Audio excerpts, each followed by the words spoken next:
Hello guys, हम इस video में देखेंगे पंचवर्षीय योजनाओं के महत्वपूर्ण बिंदु।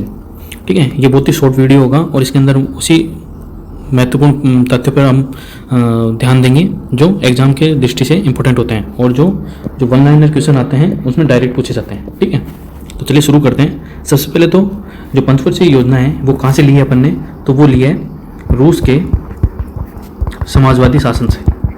ठीक है, सबसे इम्पोर्टेंट फैक्ट तो यही है कि पंचवर्षीय योजनाएं कहाँ से लिए, तो वो रशिया के समाजवादी शासन से लिए। ठीक है, और ये कब से शुरू की जाती है अपने इंडिया में, तो इंडिया में शुरू की जाती है 1951 से लेकर। ठीक है, तो सबसे पहले देखते हैं पंचवर्षीय योजनाएं, उसमें पहली देखते हैं 1951 से 1956 तक चलती है। और जो मॉडल होता है, जो पंचवर्षीय योजना का जो पहला मॉडल था, जो पहली पंचवर्षीय योजना 1951 से 56 तक चलती है, वो मॉडल हेराल्ड और डोमर मॉडल था। तो कई एग्जामों में पूछा गया है ये कि जो पहली पंचवर्षीय योजना थी वो कौन से मॉडल पर आधारित थी, तो वो हेराल्ड डोमर मॉडल पर आधारित थी। ठीक है, तो ये आप ध्यान रखेंगे। और इसके अंदर जो लक्ष्य रखा गया था, तो वो लक्ष्य क्या रखा गया था, तो उस लक्ष्य का नाम प्राथमिक क्षेत्र का विकास। अब प्राथमिक क्षेत्र तो आप सब लोग जानते होंगे कि क्षेत्र कितने प्रकार के होते हैं, 3 प्रकार के होते हैं। प्राथमिक होता है, द्वितीय होता है और तृतीय होता है। प्राथमिक क्षेत्र कृषि और इसके संबंधित क्षेत्र होते हैं। ठीक है, कृषि और इसके संबंधित क्षेत्र। दूसरे जो द्वितीय क्षेत्र होता है वो कृषि से बनने वाले जो इतने प्रोडक्ट होते हैं वो द्वितीय क्षेत्र में आते हैं। और जो तृतीय क्षेत्र है उसके अंदर सेवा क्षेत्र आता है। ठीक है, सेवा औद्योगिक वगैरह क्षेत्र इसके अंदर आते हैं। ठीक है, तो यह ध्यान रखेंगे। ठीक है, तो ये हो गई पहली पंचवर्षीय योजना कंप्लीट। कौन से मॉडल पर, हेराल्ड डोमर मॉडल पर, प्राथमिक क्षेत्र का विकास, जिसके अंदर कृषि और संबंधित क्षेत्र आता है। अब ये ऊपर जो 2 पॉइंट दिख रहे होंगे आपको, 1966 से 69, इसको योजना अवकाश बोला जाता है, यानी कि प्लान हॉलीडे। ठीक है, और जो सेकंड है 1979 से 80 तक, ठीक है, इसको रोलिंग प्लान बोला जाता है, 1 साल का। तो आपसे ये भी पूछा जा सकता है कि योजना अवकाश कब से कब तक था, तो योजना अवकाश था 1966 से लेकर 1969 तक। और जो रोलिंग प्लान था वो कब से कब तक था, वो 1979 से 80 तक। अब ये क्यों था, ये बीच के अंदर पंचवर्षीय योजना क्यों लागू नहीं की गई थी या जारी नहीं थी, उसके बारे में अपन आगे पढ़ेंगे। फिर है दूसरी पंचवर्षीय योजना जो 1956 से 1961 तक चलती है। और उस मॉडल, कौन से मॉडल पर आधारित है, पीसी महालनोबिस मॉडल पर। कौन से मॉडल पर, पीसी महालनोबिस मॉडल पर। ये भी कई एग्जामों में डायरेक्ट पूछा गया है कि द्वितीय पंचवर्षीय योजना कौन से मॉडल पर आधारित है, तो वो है पीसी महालनोबिस मॉडल पर। और इसके अंदर कौन से क्षेत्र पर ध्यान दिया गया है, तो औद्योगिक विकास पर ध्यान दिया गया था। इसके अंदर औद्योगिक नीति की घोषणा भी की गई थी जो कि 1956 में आई गई थी। ठीक है, तो आपको इसके अंदर क्या याद रखना है, सबसे पहले तो ये कब से कब तक लागू थी, तो ये 1956 से 1961 तक लागू थी। मॉडल कौन सा था, पीसी महालनोबिस मॉडल था। और इसके अंदर जो लक्ष्य रखा गया था वो औद्योगिक विकास रखा गया था। और इसी पंचवर्षीय योजना के दौरान औद्योगिक नीति की घोषणा की गई थी जो कि 1956 में आई। अब देखते हैं तीसरी पंचवर्षीय योजना। कौन सी तीसरी पंचवर्षीय योजना, जो कब से कब तक लागू हुई, 1961 से 66 तक। कब से कब तक, 1961 से 66 तक। ये कौन से मॉडल पर आधारित था, तो ये गाडगिल मॉडल पर आधारित थी। कौन से मॉडल पर, गाडगिल मॉडल पर। और इसके अंदर कौन सा क्षेत्र या लक्ष्य रखा गया था, तो कृषि के माध्यम से अर्थव्यवस्था को आत्मनिर्भर बनाना। किसके माध्यम से, कृषि के माध्यम से। तो ये आप ध्यान रखेंगे कि किसके माध्यम से अर्थव्यवस्था को आत्मनिर्भर बनाना कौन सी योजना के अंदर शामिल किया गया था, तो वो तीसरी पंचवर्षीय योजना थी जो 1961 से 66 तक चली। गाडगिल जिसका मॉडल था, और कृषि के माध्यम से अर्थव्यवस्था को आत्मनिर्भर बनाना इसके अंदर लक्ष्य रखा गया था। लेकिन ये असफल रही क्योंकि युद्ध इसका कारण था। क्योंकि इस टाइम युद्ध कर दिया था किसने, 1962 में भारत और चीन द्वारा। भारत और चीन के मध्य युद्ध हो गया था 1962 का। इसके कारण जो तीसरी पंचवर्षीय योजना थी वो असफल रही। तो आपसे ये भी पूछा जा सकता है कि कौन सी पंचवर्षीय योजना भारत चीन युद्ध के कारण असफल रही, तो वो थी तीसरी पंचवर्षीय योजना। ठीक है, अब चौथी पंचवर्षीय योजना देखेंगे। तो चौथी पंचवर्षीय योजना लागू होती है 1969 से 74। अब आप देख रहे होंगे कि गैप आ गया एक। ठीक है, जो 1969 से 60 गैप आ गया, वो गैप क्या है, 1966 से 69 तक गैप आ गया। ठीक है, तो इसी गैप को योजना अवकाश कहा जाता है। जैसा कि मैंने अभी ऊपर बताया था आपको, योजना अवकाश। इसी गैप को योजना अवकाश के नाम से जाना जाता है। कब से कब तक? तो 1966 से 1969 तक। ठीक है। फिर चौथी पंचवर्षीय योजना आती है 1969 से 74 तक वो चलती है। ठीक है, जो किस पे आधारित है? आर गाडगिल मॉडल पर। ठीक है। इसमें क्या रखा गया लक्ष्य? आत्मनिर्भरता के साथ आर्थिक विकास। इसके अंदर 14 बैंकों का राष्ट्रीयकरण किया गया। परिवार नियोजन कार्यक्रम नसबंदी कार्यक्रम चला गया था।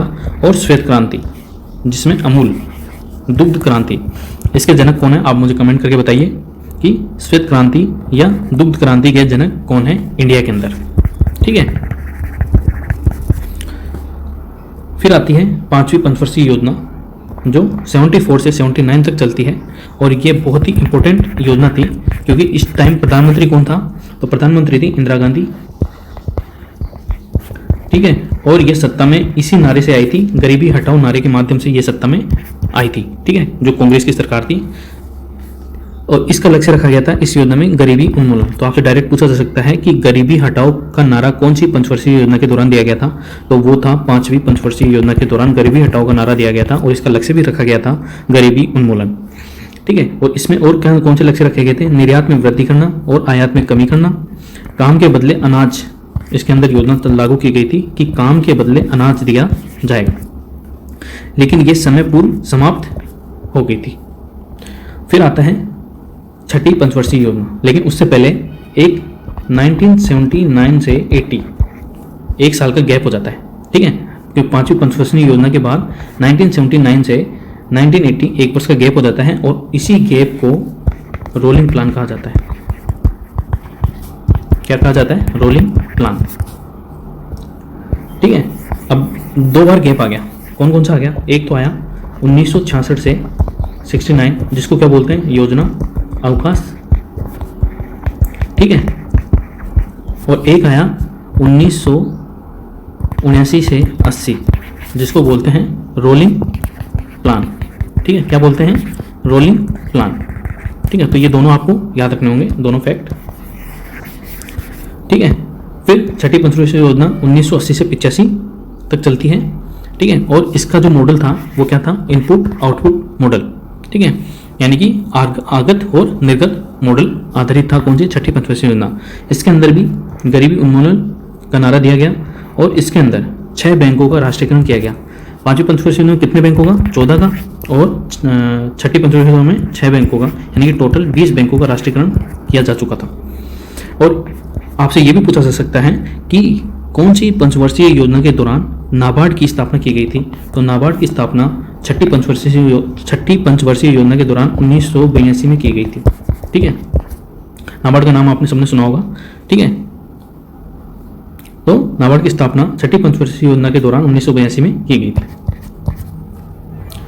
फिर है सातवीं पंचवर्षीय योजना, 1985 से 1990 तक चलती है। और ये कौन सा मॉडल पर आधारित थी? ये थी मिलर मॉडल पर आधारित। कौन से मॉडल पर? मिलर मॉडल पर।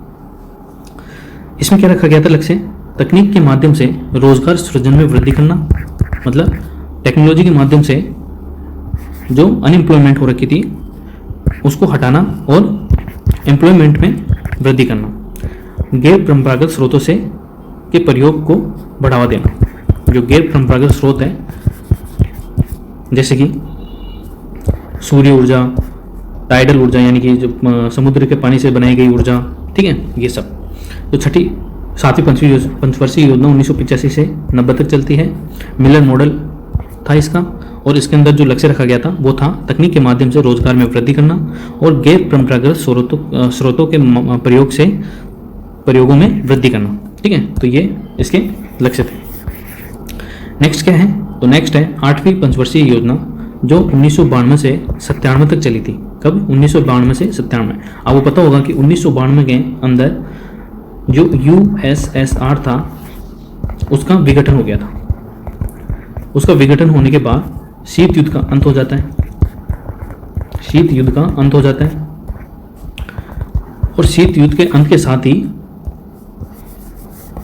इंडिया के अंदर भी LPG मॉडल लागू हो जाता है। ठीक है, और इसको एलपीजी मॉडल को मनमोहन राव मॉडल भी कहा जाता है, ठीक है।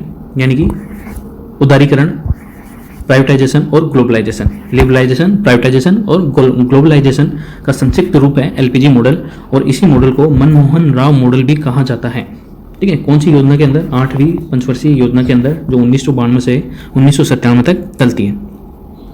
इसके अंदर लक्ष्य रखा गया था मानव संसाधनों का विकास करना, और सेबी को सांविधिक दर्जा दिया गया था। 1992 के अंदर एक स्टैट्यूटरी बॉडी बनाई गई थी, मतलब सांविधिक बॉडी बनाई गई थी। किसको? सेबी को, ठीक है। सेबी आप जानते होंगे क्या है, तो ये स्टॉक एक्सचेंज ऑफ इंडिया, ठीक है, stock exchange board of India, stock exchange board of India.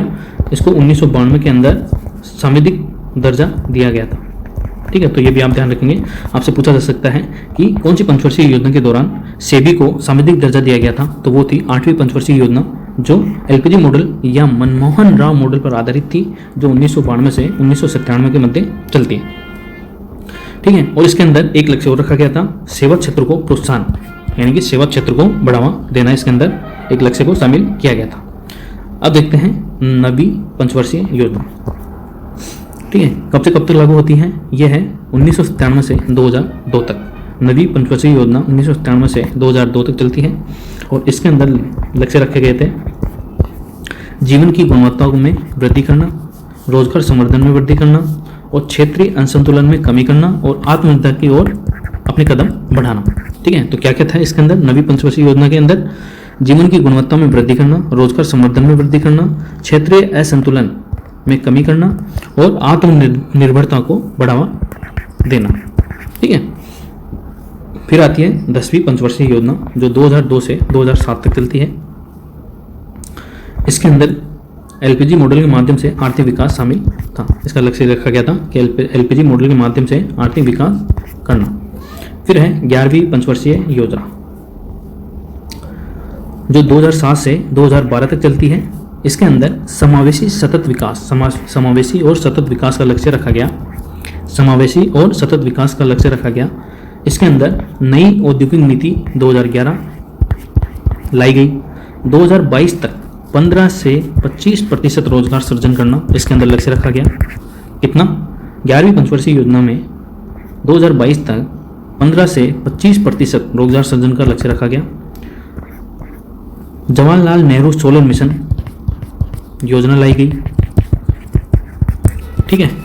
दूरसंचार के अंदर नेशनल ऑप्टिकल फाइबर नेटवर्क और यूएसओएफ, ठीक है, ये सब दूरसंचार के क्षेत्र के अंदर अपनी आत्मनिर्भरता करने के लिए ये सब योजनाएं लाई गई, ठीक है। तो आप फिर से देखिए एक बार 11वीं पंचवर्षीय योजना 2007 से 2012 तक चलती है, और समावेशी और सतत विकास इसका लक्ष्य था।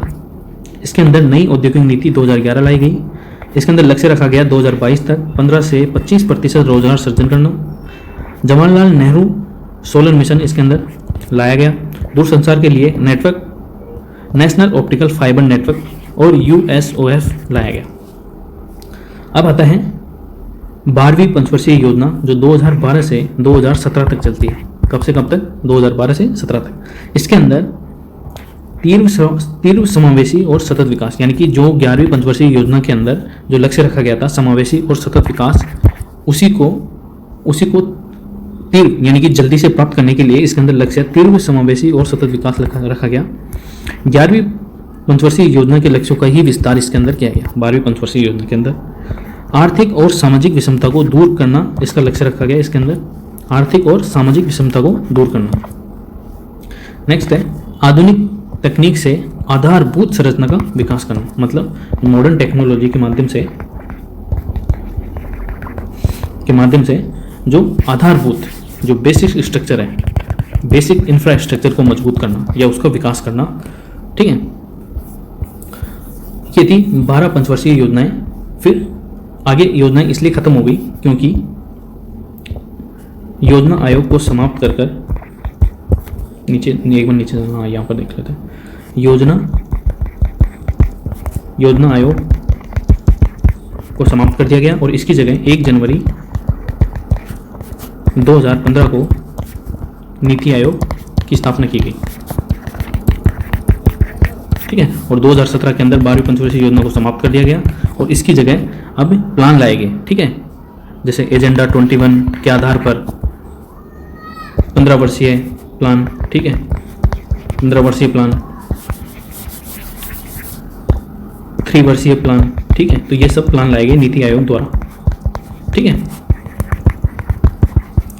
2017 के बाद से पंचवर्षीय योजनाओं की समाप्ति कर दी गई। तो ये भी आप ध्यान रखिए कि पंचवर्षीय योजना की समाप्ति कब की गई, तो 2017 के अंदर अंतिम पंचवर्षीय योजना थी 12वीं, उसके बाद पंचवर्षीय योजनाओं को समाप्त कर दिया गया, ठीक है। तो ये आप ध्यान रखिएगा, ये इंपॉर्टेंट फैक्ट है। पंचवर्षीय योजना के बारे में आपने पढ़ लिया। अगर आप चैनल पर नए हैं तो वेस्ट प्लस को सब्सक्राइब करें और PDF देने के लिए टेलीग्राम चैनल को ज्वाइन करें, ठीक है, जो कि वेस्ट प्लस नाम से है। लिंक आपको डिस्क्रिप्शन में मिल जाएगा, ठीक है। वीडियो पूरा देखने के लिए धन्यवाद।